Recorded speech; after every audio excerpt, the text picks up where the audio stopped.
So I would like to present a topic very important for me, which is ergonomy of movement, safety, quality of touch and movement in water. And the old versus new Watsu technique. The topic is set in this way because actually we have the traditional way of performing Watsu techniques, which we learned from Harold from very beginning. And in this way, I also learned Watsu in 2000.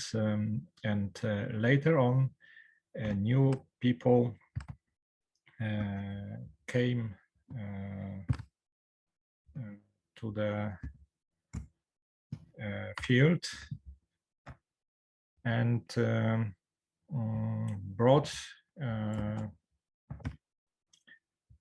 new ideas, new informations, new knowledge, new skills to our work. We have an amazing gift from Harold, which we share with people, which we use for therapeutic purposes, which we use for earning money as well as in the professional practice.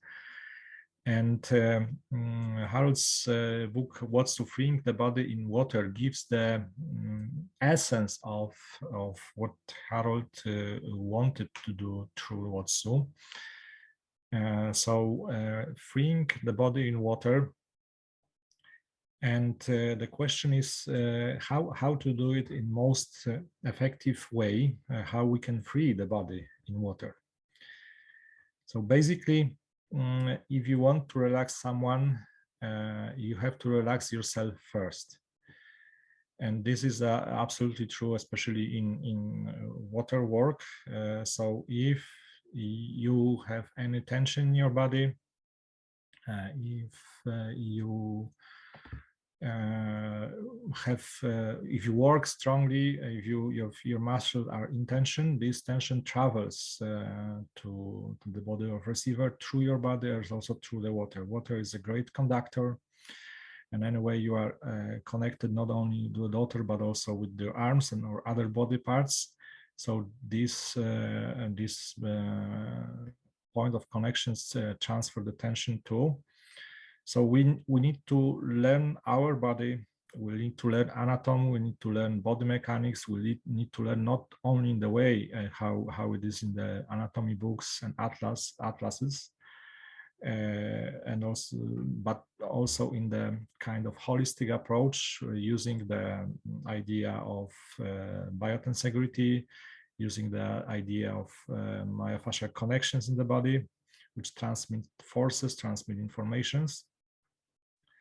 And when we are doing the work in water, we need to constantly scan our body and search for any unnecessary tension, any tension which might travel to the body of your receiver.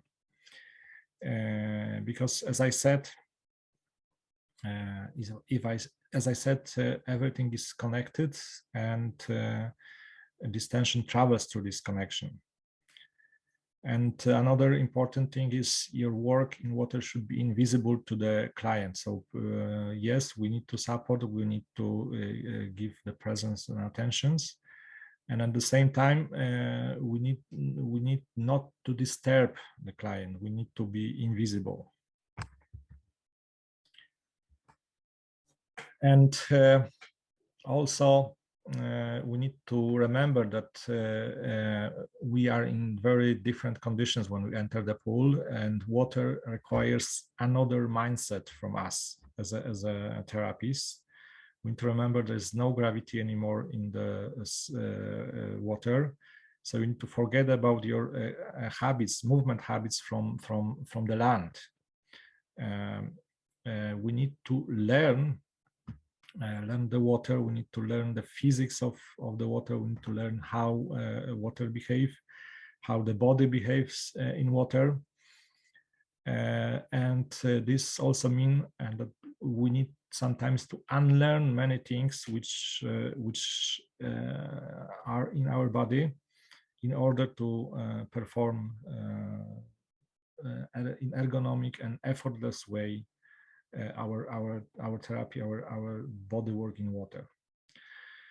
And as just before Maria was presenting, and she was referring to Bruce Lee, I would like to invite you to Google Bruce Lee, Be Water, My Friend, where Bruce Lee, when not knowing Watsu, is also explaining the essence of our work.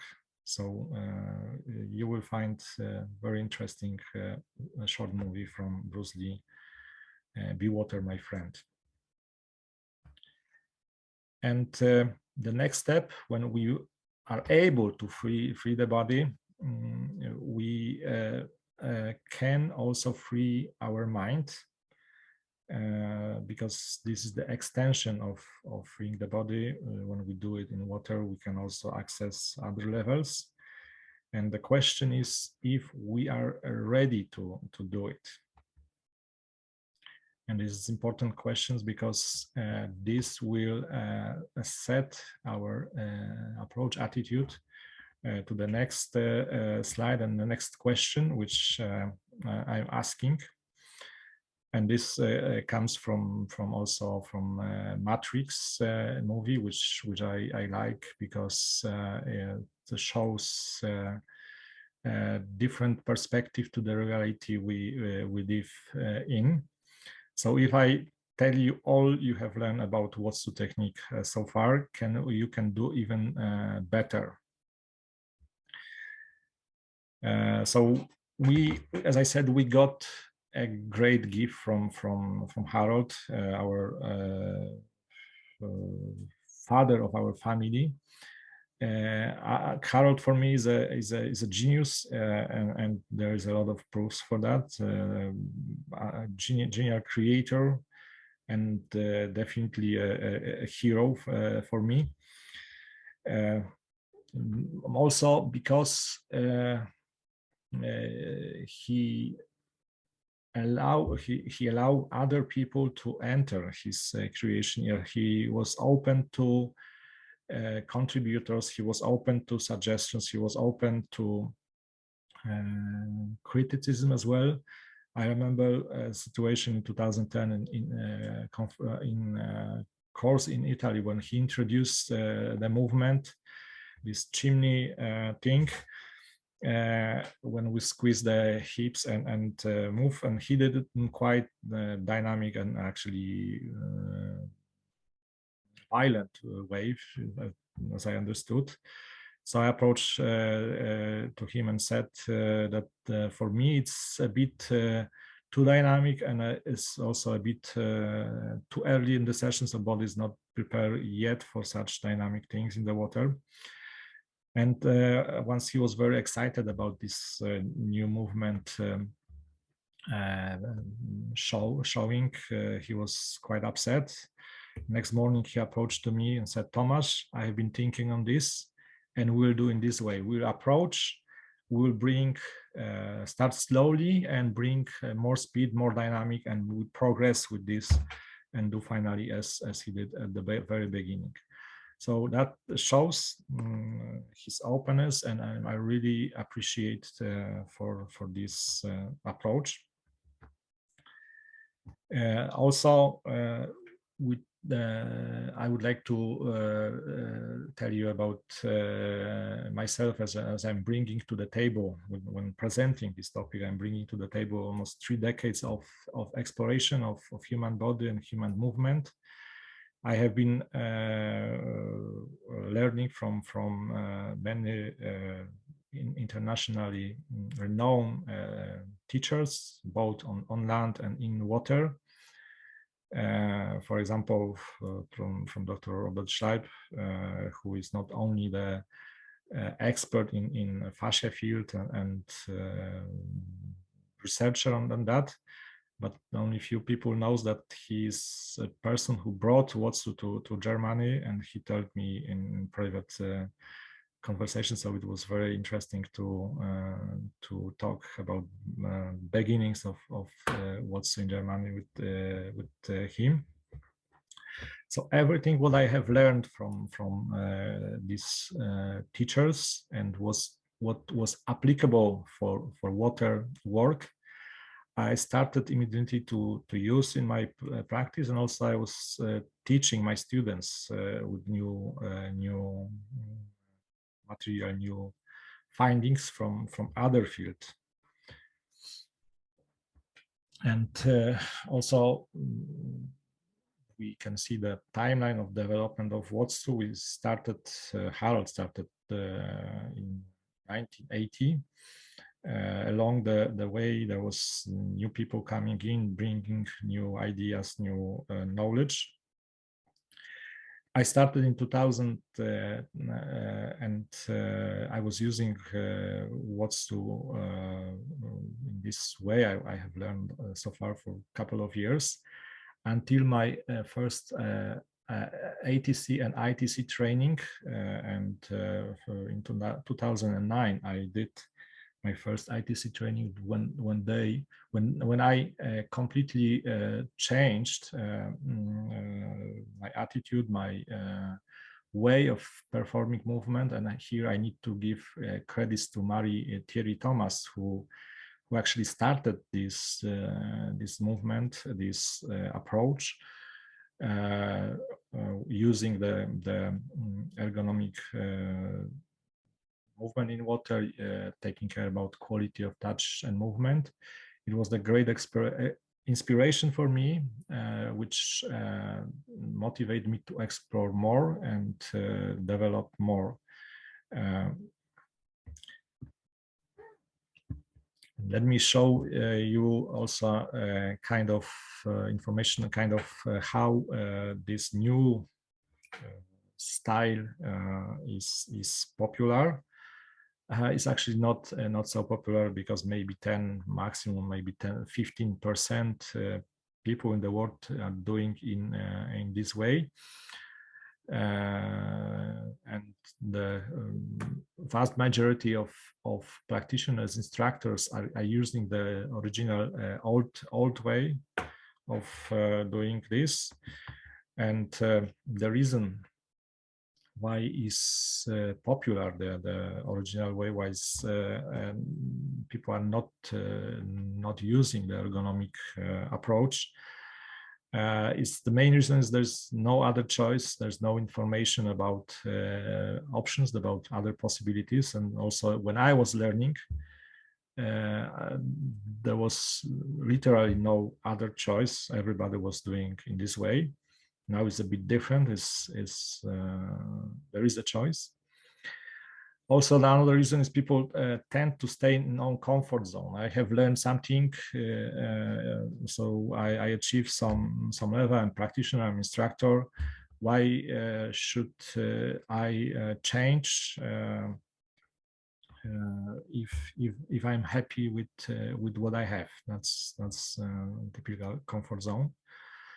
Also, ego think can be in play. So some people who have quite experience also in terms of advanced in age, may not be so happy that Tomasz, some young instructor, is coming and telling some things which is different than I am doing, than Harold was doing. Harold was did in this way, so why I should doing in different way? So this is slowly changing because people learn about benefits. People see and feel what is even more important, the difference. And what the things I dislike in the original old technique. So there was a lot of unnecessary additional tension in the position of the giver. The posture, which I will explain a little bit more, is quite rigid with wide stance, which gives another additional tension in the body, which travels to the body of the receiver. And this also causes the overload of the body of the giver. When there's more tension in your body, you spend more energy, you use your body more than you are doing in ergonomic way, which gives room for the risk of injury due to different repeated movements. Also, is the risk of injury for the receiver with squeezing of the neck, because when you support the head with the elbow and squeezing the neck, and especially when you do this with the traction and rotation, there is a lot of risk for the neck. And it's not only I dislike this in theory. I have a practical examples which shows that original way in some cases may not be so safe. For example, one of my colleagues who started a little bit later than me, but he was doing a lot of work using this old style, and I was a bit lucky because the first years I was busy with other things, not working a lot in water with Watsu. And he opposite, he was doing a lot of work all the time. And after 11 years of intense work, he needed to go through the surgery of total hip replacement on both sides. Now he's better, he's working normally, but the situation was not nice for him. And also I can find another situation from my experience. So after receiving a short session, I offered myself to be a model at the very beginning of the class. There was a crack in my neck, and I couldn't move my head. I couldn't rotate the neck. And several days I was working with not good mobility and pain in the neck. So this is the point where we need to be careful. We need to be thinking about how to improve it. And also, I would like to give some information about benefits of the ergonomic style, the new style, let's say. Basically, and most important, is effortless work for the giver, because we are using the water, we are releasing the tension from our body, and the work is invisible for the receiver, which increase the quality of received session. So we have this high quality of touch and movement, which is the goal, and we provide higher level of safety for the receiver, and we can avoid better the injuries in the body of the receiver, but also, which is also very important for us as a givers, we can avoid overload and we can avoid injuries in our body, and be able to work more effectively for longer time. So what I teach to my students, I want them to work not 5 or 10 years or 15 years when I young, fit and strong. I want them to work 30, 40 years. So I want them to stop when they want to retire, not when the body asks to retire. So that's the difference. So the ergonomics of this work helps us to achieve these goals. And let me show you some examples of the work. For example, rotating accordion. And this one particular technique I have been working and improving for 10 years to achieve the final stage. And basically, original work was rotating in the axis of your own spine So when you have big person, or even worse, if you have stiff person who cannot, who is not so mobile, and when you initiate your movement from the lumbar spine, there's a lot of overload for the body. My main goal for improvement was to replace the driver from the spine, driver of the movement from the spine to the legs, and therefore we can do effortless, easy, and smooth taking accordion without overloading the body. Another example where we can use the properties of water is the Bader meridian walk from Watsu tool. So you can bring in your thumb in the body of the receiver and press. That's the possibility often used, but you can do in more ergonomic, more effortless way. So you can lock your elbow and you can bring the body of the receiver on your thumb. And if you add the movement, correct movement of your legs to this thing, in total, in general picture of the movement, it becomes smooth, easy, and effortless. So this new way and ergonomic approach has several components of the technique, which I would like to address.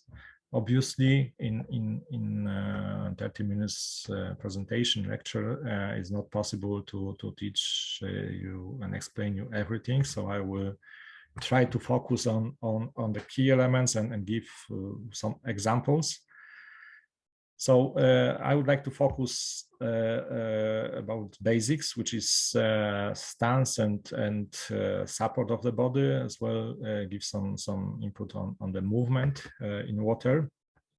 So as far as for stance in water, it's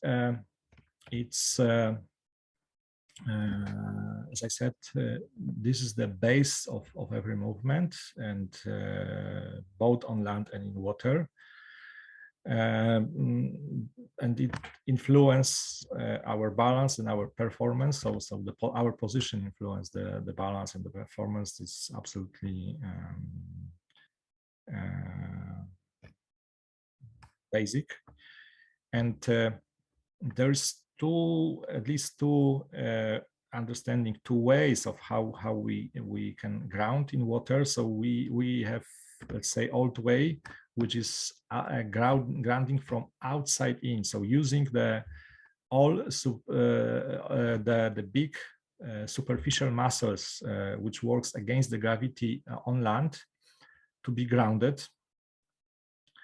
And it is quite common. I remember my teachers were saying you have to be grounded, you have to be rooted, so wide stance. Also in Harold's video, you can see one instructor who is using the weights above the ankles to be better grounded. Actually, it's not grounding. It's actually cheating your body, because you can ground yourself from inside out. So using the core muscles to avoid unnecessary muscle tension, because wide stance is definitely using a lot of tension in the muscles, and the muscles, as we know, tension in the muscles travels along the chains of connection, myofascial connections, and you may know or not that, for example, your tongue is connected with your foot arch through the deep structures of our body, myofascial structures of our body. And it sounds strange, but let's make experiment. So, we may stand up and try to find some space for yourself. So you can take off your shoes to feel better the ground, to feel better the foot arch, and standing one leg in the front, other in the back, and stance not too wide, not too small, so medium. So it should be comfortable for you. Try when you are in this position. I don't know if you follow, but I try to be slow so everybody will manage. Try to feel the arch of your back leg. So how the back leg, back foot is shaping on the floor. So when you bring your awareness, bring your attention to the back leg foot, try to relax, try to exhale, like exhale your air from the lungs, like you are a flat tire. So when you relax, when you drop the chest, you can feel the leg, the foot is more flat, it's more touching to the ground. And then you can take the air in and lift your sternum up. What you may feel in this with this movement, the arch is getting more vital, more arch in your foot. So let's do again, exhale and flat tire to feel the leg, the foot, again more flat. And we repeat, we do exhale, where we lift the sternum, and this time we lift and try to point our tongue toward the sky. And now try to feel what is happening to your arch. So you may feel the arch is even more strong when you engage the core, when you engage the sternum, when you engage when you're lifting the tongue to the sky.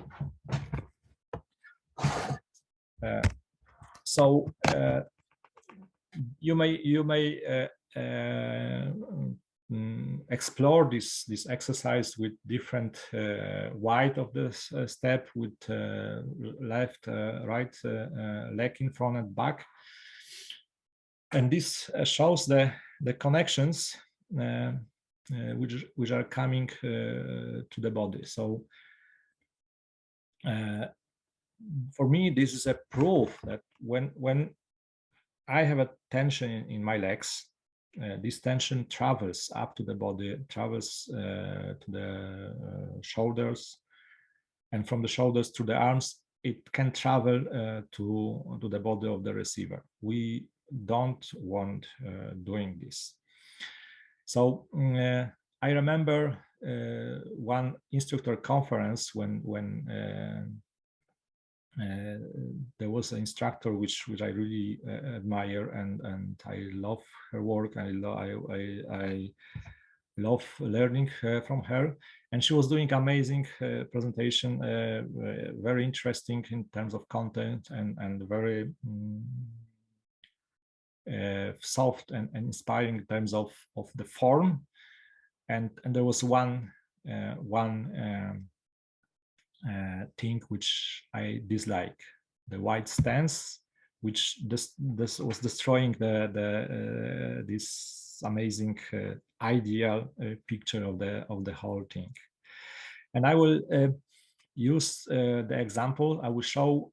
I decided to show the only pictures with the instructors, because instructors are people who actually they do shape the reality. and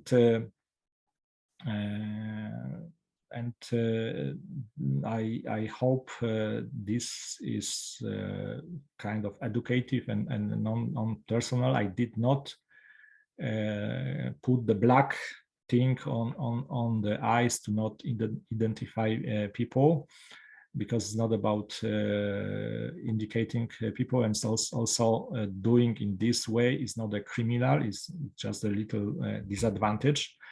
So you may know these people, but as I said, it's only for educational reason.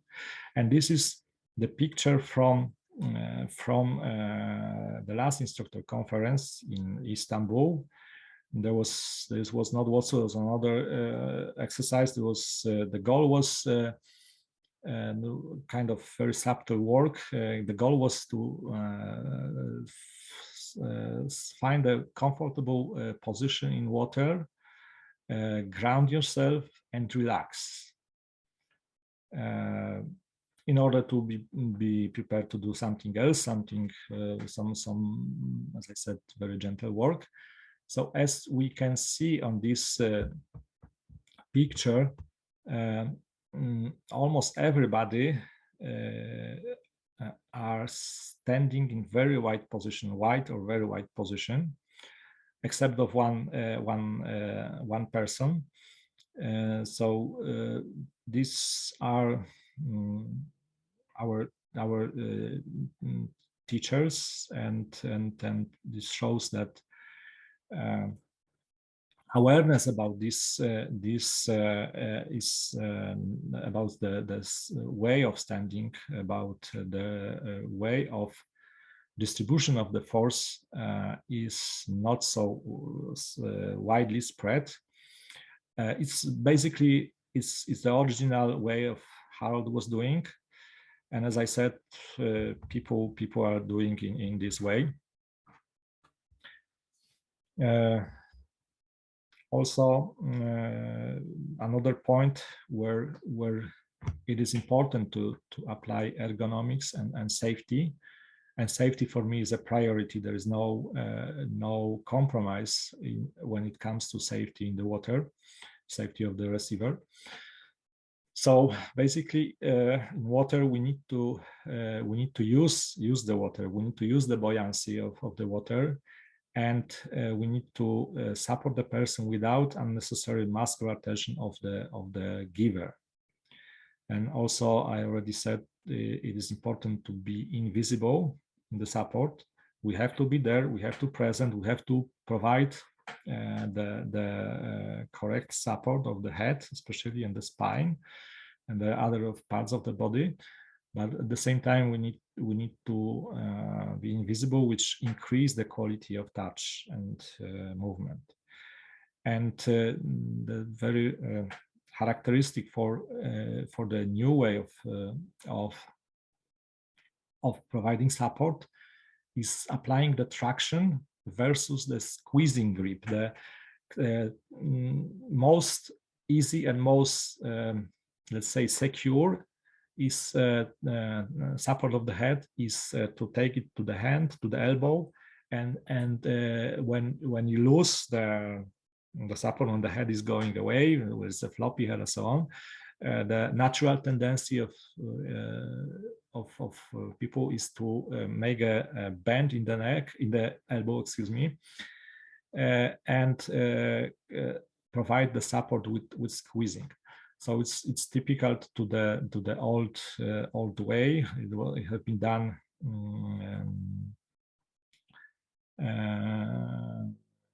all the time in the past, and even other bad thing is even worse when you squeeze and when you pull. So when you do this with traction and rotation, this squeezing is really becoming challenging for the neck, and there's room for injury is coming here.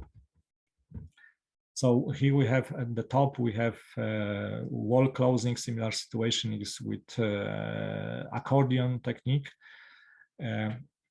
So it's the old and the new way. So very characteristic for the old way is when the hand is in the air and the elbow is under the occiput and making traction and a bit squeezing. So in opposed to the new approach, which is the hand is behind the shoulder and providing traction from these 2 points, the occiput and the shoulder, without this possibility of squeezing of the neck. So that's the fundamental difference between the old approach and the new ergonomic approach. We don't give the room for unhealthy and for risky situations. And the movement in the water is also fundamental. It's another big topic which I don't want to go too much because of time limitations. But I would like to point out that we need to understand the physics of the water as a givers, as a practitioners, and we need to apply the principles coming from the physics together with understanding and correct using of our own body mechanics. So we need to connect these two informations, these two knowledges together and be able to apply them together effectively in water. So the basic things, the stance, the support of the body, and the movement of the water is the key components of ergonomic technique. But you may say, Tomasz, wait a moment, everybody is saying that my work is safe, I take care about the head support, I stay low in water, I provide safe support for the body. So where is the truth? And the answer we will find in the water, because the body in water never lies. The body in water always will tell you the truth. So you need to look, you need to see, you need to feel maybe. And if you see someone is standing very wide in the water, there's no other option than to have the tension in the body, more tension than comparing to a more relaxed position. If you see the elbow squeezing the neck and pulling or doing the pull with rotation, it's definitely not safe and ergonomic way of movement. So no words, but actions actually matter. So look at the actions, not at the words. And as I was learning, there was no choice. We have been learning the one and only one way of doing, as Harold was doing. And just as a side note, which I didn't tell earlier, also we need to understand that Harold was not a specialist of body mechanics. He was not a specialist of body worker. He was a poet. He had a humanistic background, not a body work, not a medical background.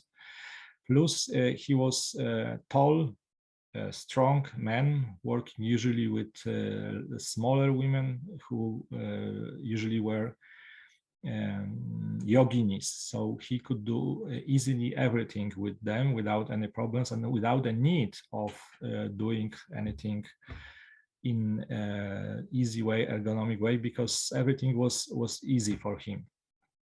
So this is actually the real source of the technique which we have as a heritage from Harold. And when The knowledge came later, which was not present when Harold was creating Watsu. As I said on the other presentation, the knowledge about research on fascia in practical application coming from this, it came just like 10-15 years ago. So Harold had no possibility even to get familiar with these findings when he was creating the technique. And now we know more. We have the option, and now you have also the choice.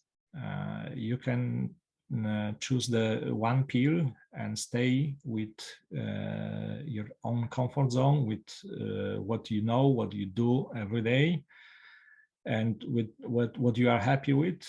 Or you can choose another pill and go into unknown and challenge yourself to learn something more, something new, which is always more difficult, which is not easy. And I'm giving these opportunities in my classes when I teach students, and also in our Watsu Polska ITC team where I teach together with my colleagues the new ergonomic approach to the technique, among other things. So I hope